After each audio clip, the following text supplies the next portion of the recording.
Hello Kakinada. నేను మిత్రనాథ్‌ని. కాకినాడ ఒచ్చేసానండి. అయితే ఏంటంటారా, ఇది మన భానుగుడి జంక్షన్‌లోని బాటా వారిది షాప్ ఓపెన్ చేశారు కదండీ!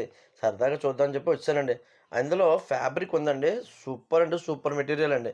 అన్నీ కూడా రీజనబుల్ ప్రైసెస్ అండి. రూ. 49 దగ్గర నుంచి ₹999 దాకా ప్రతీది కూడా మంచి క్వాలిటీ అండ్ మెటీరియల్ కూడాను. చూసారా? ప్రతీది కూడాను. 199 ఏమో షార్ట్స్ ఉన్నాయి. మళ్ళీ 299 ఏమో పెర్ఫ్యూమ్స్ ఉన్నాయి. చిన్న పిల్లలు డ్రెస్సులున్నాయి. లేడీస్ మెటీరియల్ ఎక్కువున్నాయి బాబాయ్. ఇది మన స్లిప్పర్స్ అందరివి కూడా బ్రాండెడ్ క్వాలిటీ మాట. 299 చాలా అంటే చాలా బాగున్నాయి. ఇదిగోండి కిందన మొత్తం అంతా లేడీస్ సెక్షను. ఇది సడెన్‌గా తీద్దాం అనుకున్నప్పటికి మొత్తం అందరూ లేడీసే కదా! కొంచెం ఫీల్ అవుతారేమో అని చెప్పి తీయలేదు. అలా లైట్‌గా తీశాను స్లిప్పర్స్ దగ్గర అది ఇదిని. లిప్‌స్టిక్‌లు, ఐబ్రోస్‌లు అయ్యి, ఇయ్యి అన్నీ ఉన్నాయి బాబాయ్. ఒకవేళ ఎవరైనా కాకినాడలో ఉన్నోళ్ళు చాలామంది బ్రాండెడ్ ఐటెమ్ వాడాలనుకుంటారు కదా! అక్కడికెళ్ళొచ్చు. మంచి రీజనబుల్ ప్రైసు. ఉంటాను మరి. లైక్ కొట్టి షేర్ చేయండి బాబాయ్.